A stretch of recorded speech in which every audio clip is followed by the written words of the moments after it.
بسم اللہ الرحمن الرحیم نحمدہ ونصلی علی رسولہ الکریم اما بعد۔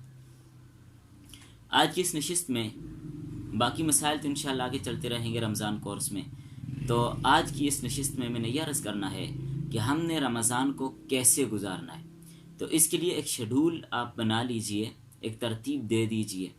وہ ترتیب کیسی ہوگی، نظام الاوقات کو کیسے ہم نے مینج کرنا ہوگا، وہ اس پہ انشاءاللہ بعد میں آگے بات کریں گے۔ اب یہ ہے کہ سب سے پہلے رمضان کا مہینہ الحمدللہ شروع ہو گیا۔ سب سے پہلا کام یہ کیجئے کہ گناہوں سے توبہ کیجئے، سچے دل کے ساتھ، کامل یقین کے ساتھ توبہ کیجئے اور پھر استغفار کی کثرت کرتے رہیں۔ ایک کام تو یہ کرنا ہے۔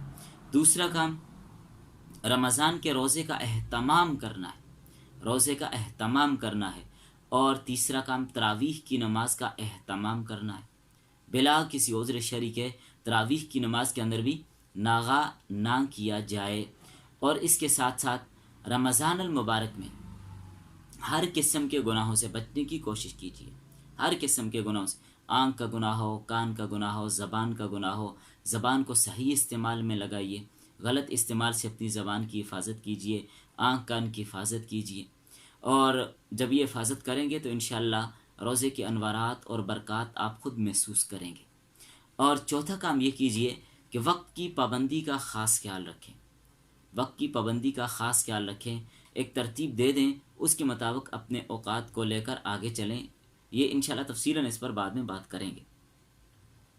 اور فرض نمازوں کا اہتمام، سنن کا اہتمام، نوافل کا اہتمام، پھر ان میں خصوصاً جو تہجد کی نماز ہے، رمضان میں تو ویسے بھی تقریباً لوگ جاگتے ہیں، سحری کو جاگتے ہیں، اس کا اہتمام، باقی جتنی نمازیں ہیں، اشراق ہے، چاشت ہے، ان نمازوں کا بھی اس میں خصوصاً اہتمام کیجیے، صلاۃ التسبیح کا اہتمام کیجیے۔ اور اس میں یہ بات بھی ذہن میں رکھیے کہ اذان سے پہلے وضو کر کے نماز کے لیے تیار ہو جائیے، اور پھر جب اذان ہو جائے تو اس کے بعد مسجد میں چلے جائیے، تحیۃ المسجد پڑھ لیجئے، تحیۃ الوضو پڑھ لیجئے، اس کا اہتمام کیجیے۔ اور نیک صحبت اختیار کیجیے، بری صحبت سے پرہیز کیجیے۔ جتنا ہو سکے رمضان اور قرآن، ان دونوں کا آپس میں گہرا تعلق ہے۔ قرآن کریم کی تلاوت زیادہ سے زیادہ کیجیے، قرآن کریم سیکھنے اور سمجھنے کی کوشش بھی کیجیے۔ اس میں جو تلفظ کی غلطیاں ہیں ان کو بھی دور کرنے کی کوشش کیجیے، خصوصاً قرآن کریم کی تفسیر کو پڑھنے کی کوشش کیجیے، تاکہ قرآن کریم کے اندر جو احکامات ہیں، جو اوامر و نواہی ہیں، ہم ان کو اپنی زندگی میں لا سکیں۔ اور اس کے ساتھ ساتھ کثرت کے ساتھ اللہ تعالیٰ سے دعائیں مانگتے رہیں، اپنے لیے، پوری امت مسلمہ کے لیے، اپنے والدین کے لیے، عزیز و اقارب کے لیے، اپنی اولاد کے لیے خصوصی دعائیں فرمائیں، تو وطن عزیز کے لیے خصوصی دعائیں فرمائیں، اور نیک اعمال پر ثابت قدم رہنے کے لیے اور گناہوں سے بچنے کے لیے خصوصی طور پر دعاؤں کا اہتمام کرتے رہیں۔ جنت مانگیں، جہنم سے پناہ مانگیں، کثرت کے ساتھ ان کا اہتمام کریں۔ اور پھر جو فوت شدہ حضرات، جو مرحومین ہیں، ان کے لیے ایصال ثواب اور مغفرت کی دعا، بخشش کی دعا کرتے رہیں۔ چلتے پھرتے ذکر و اذکار میں اپنی زبان کو تر رکھیں، ذکر قلبی ہو تو اور بھی زیادہ اچھا ہے، مراقبے کا اہتمام کریں، اور وقوف قلبی بھی ہونا چاہیے، ہر وقت اللہ تعالیٰ کا دھیان رہے۔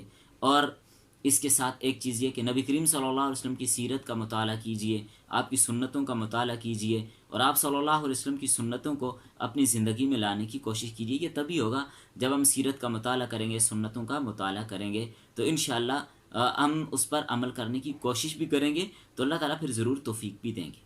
اور ایک کام اس کے ساتھ ساتھ یہ بھی ذہن میں رکھیے کہ حسب استطاعت صدقہ خیرات جتنا ہو سکے کیجیے۔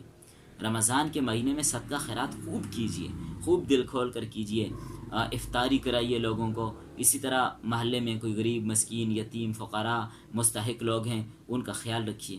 اور رمضان المبارک کے آخری عشرے میں عبادت کا زیادہ اہتمام کیجیے، خصوصاً طاق راتوں میں اہتمام اور زیادہ کیجیے۔ اور کوئی عذر نہ ہو تو اعتکاف کی بھی کوشش کیجیے۔ باقی اس کے مسائل انشاءاللہ اس کورس میں آگے آپ کے سامنے آئیں گے۔ اور یاد رکھیں، رمضان المبارک کا ایک ایک لمحہ، ایک ایک منٹ، ایک ایک سیکنڈ یہ بہت قیمتی ہے، اس کی قدر کیجیے، ناقدری سے بچیے، فضول کاموں میں، لایانی کاموں میں، ٹی وی کے آگے بیٹھ کر مت گزاریے۔ افطاری سے پہلے کا جو وقت ہوتا ہے یہ بہت بہت مبارک وقت ہے، قبولیت کا وقت ہے، مبارک ساعتیں ہیں، ان اوقات میں لوگ ٹی وی لگا کر بیٹھ جاتے ہیں۔ خدا کے لیے کم از کم رمضان میں اس سے پرہیز کیجئے، ان اوقات میں دعاؤں میں مشغول ہو جائیں، افطاری کے انتظام پہلے کر لیں، کم از کم آدھا گھنٹہ پونا گھنٹہ پہلے اہتمام کر لیں، دسترخوان لگا لیں۔ دیکھیں حرم شریف اور مسجد نبی میں کیسے اہتمام ہوتا ہے، عصر کے بعد دسترخوان لگ جاتے ہیں۔ تو اس لیے جو خواتین کچن میں لگی رہتی ہیں اور افطاری کا وقت گزر چکا ہوتا ہے، ان کے کچن کے کام ہی ختم نہیں ہوتے۔ بھائی مختصر افطاری رکھیے، اس کا یہ مطلب نہیں کہ خواتین ساری افطاری زور کے بعد وہ عشاء تک کچن میں رہیں، یہ خواتین کے ساتھ زیادتی ہے۔ ان مبارک اوقات میں مستفید ہونے کا انہیں بھی موقع دیجیے کہ وہ افطاری سے پہلے بیٹھ کر کچھ ذکر و اذکار اور کچھ دعاؤں کا اہتمام کر لیں۔ فضول کاموں سے، لایانی کاموں سے اور فضول باتوں سے بھی پرہیز کیجیے۔ بعض لوگ فضول گھومتے پھرتے ہیں اور ادھر ادھر دائیں بائیں اپنا وقت گزارتے ہیں، راتوں کو جاگتے ہیں، سڑکوں پر بیٹھے رہتے ہیں، پارکوں میں بیٹھے رہتے ہیں، ہوٹلوں میں بیٹھے رہتے ہیں۔ بھائی اللہ جانے زندگی میں پھر یہ رمضان ملے یا نہ ملے، اس کی قدر کیجیے۔ اللہ تعالیٰ ہم سب کو قدر کرنے کی توفیق نصیب فرمائے۔ باقی آگے سلسلہ انشاءاللہ کورس میں چلتا رہے گا، تو یہ مسائل آپ کے سامنے آتے رہیں گے، روزے کے حوالے سے اور اسی طرح صدقہ فطر کے حوالے سے، روزے میں کفارہ کن صورتوں میں ہوگا، قضا کن صورتوں میں ہوگی، فدیہ کن صورتوں میں ہوگا اور قضا کن صورتوں میں ہوگی، یہ سارے مسائل انشاءاللہ آپ کے سامنے آگے اور تراویح کی نماز کے حوالے سے آپ کے سامنے آتے رہیں گے۔ انشاءاللہ بہت جامع کورس ہوگا، اس میں آپ اہتمام کے ساتھ کوئی کلاس آپ مس نہ کیجیے، ساری کلاسیں آپ ترتیب کے ساتھ سماعت کریں۔ اللہ تعالیٰ سے دعا ہے اللہ تعالیٰ مجھے بھی اور آپ سبھی کو عمل کرنے